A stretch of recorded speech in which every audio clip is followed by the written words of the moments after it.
Bago kayo magsiupo, ay pugutin muna ang basura sa ilalim ng inyong upuan at ihanay ito. Maaari na kayong umupo para ma-check ko ang inyong mga attendance. Sabihin lamang na narito po kapag tinawag ang inyong pangalan. Rodinin Taya. Narito po. Isin Lantong. Narito po. Isimay Caro. Narito po. Mabuti at lahat kayo ay narito ngayon. Sa ating paaralan ay may alituntunin tayong sinusunod. Makinig kayo at babasahin ko ang ating alituntunin. Una, makinig ng mabuti sa guro. Ano nga ulit yun? Makinig ng mabuti sa guro. Pangalawa, magtaas ng kamay bago magsalita. At ang ikatlo, igalang ang opinyon at sagot ng iba. Naintindihan mga bata?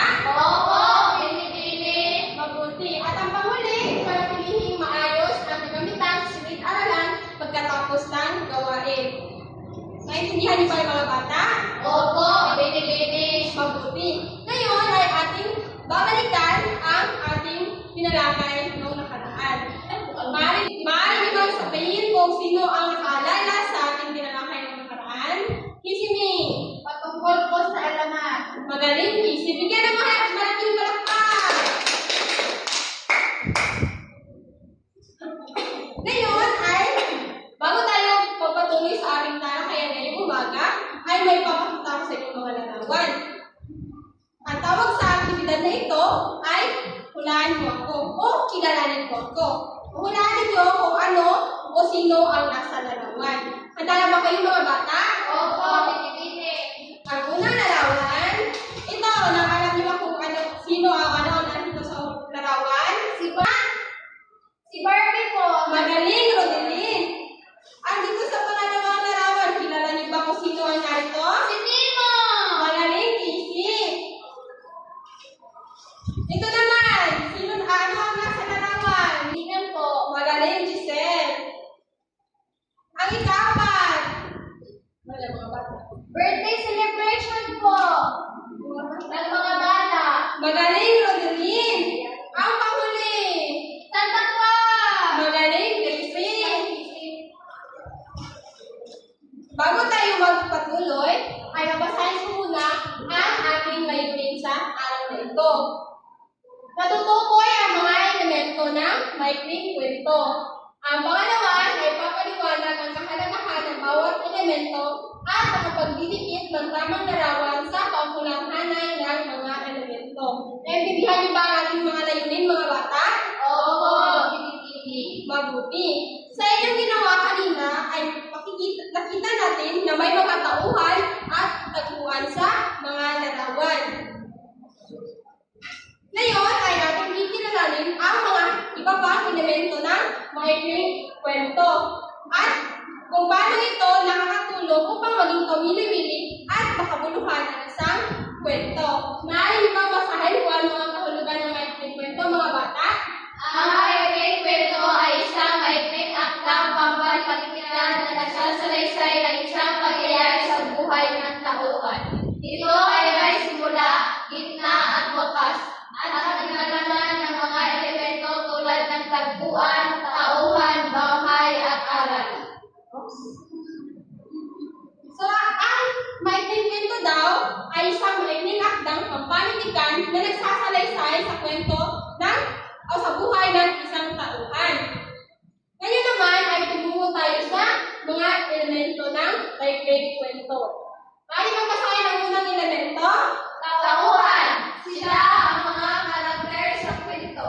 So, ang tauhan, sila ang nagpapagalaw sila ang nagbibigay buhay sa isang kwento. Ang halimbawa ng tauhan ay si Ana, Guro, at ang bata. Maaari ba kayong bigay ng isang halimbawa ng tauhan? Sino? Si Rodelin. Si Barbie po. Magaling, Rodelin. Ikaw ay may isang liwagang pala. Kaya naman sa pangalawang elemento. Talahin. Uan. Ito ang lugar at panahon kung saan naganap ang kwento. Bigay ng isang halimbawa ng tauhan, mga bata.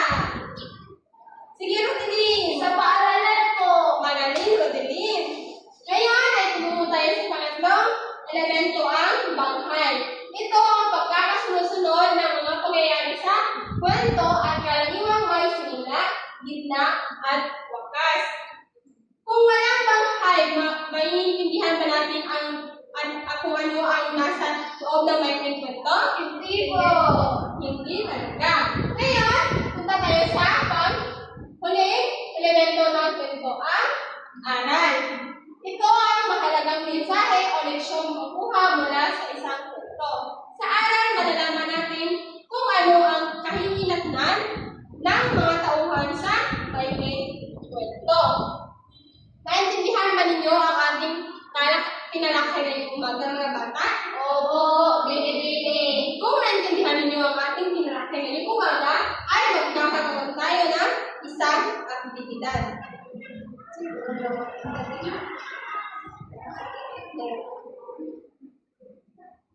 Ngayon ay subukan natin gamitin ang ating natutunan.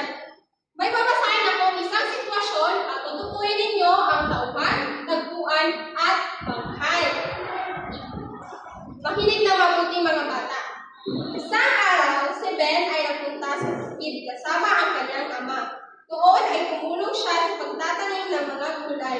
Sa huli, natuwa siya dahil marami siyang natutunan. Sino ang tauhan sa sitwasyon? Si Ben at ang kanyang ama po. Magaling, Rodeline. Ikaw ay may wagang.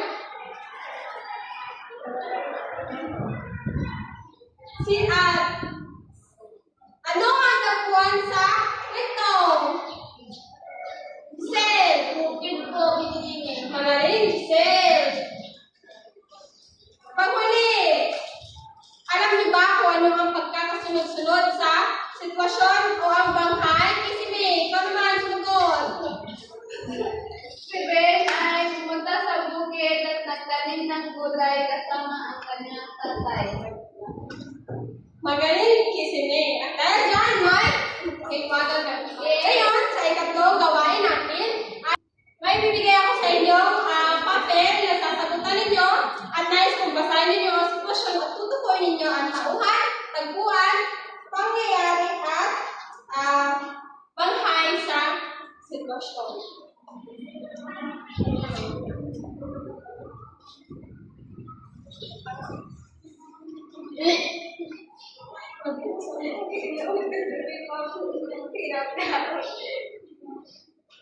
Bibigyan ko kayo ng 5 minuto upang tapusin ito.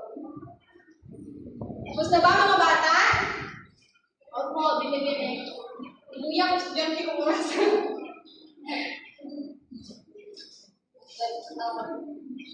Malapos ka. Magaling at nakikita ko na talagang makinig kayo sa ating tinalakay ngayong umaga. Ngayon, tutunan natin ang mga elemento ng kwento. Paano kaya natin ito magamit sa ating pang-araw-araw na buhay? Yodelin! Na gusto nating ikwento sa ating kaibigan, meron po itong tagpuan sa uhan at banghay para po malaman. Magaling, Rodelin! Maraming salamat!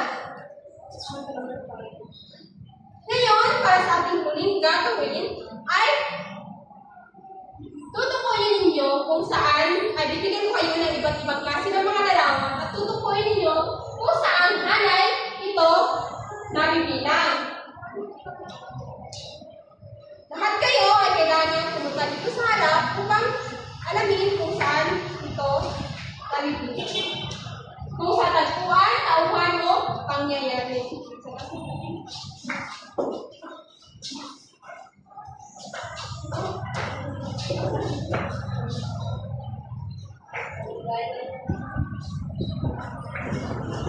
Magaling, mga bata. Kaya kung alam na ninyo kung saan at kung ano ang tauhan, tagpuan at pangyayari. Ngayon, mga bata, kung talagang naiintindihan na ninyo kung ano ang maikling kwento, ay bago tayo umuwi, ay bigay ko kayo ng takdang aralin. Sa inyong takdang aralin ay kung mag-isip kayo ng mga magagandang pangyayari na nangyari sa inyong buhay o sa inyong pamilya at gawin ninyo ito ng isang maikling kwento. At dapat ay nakikita dito ang tauhan, tagpuan, pangyayari o ang aral.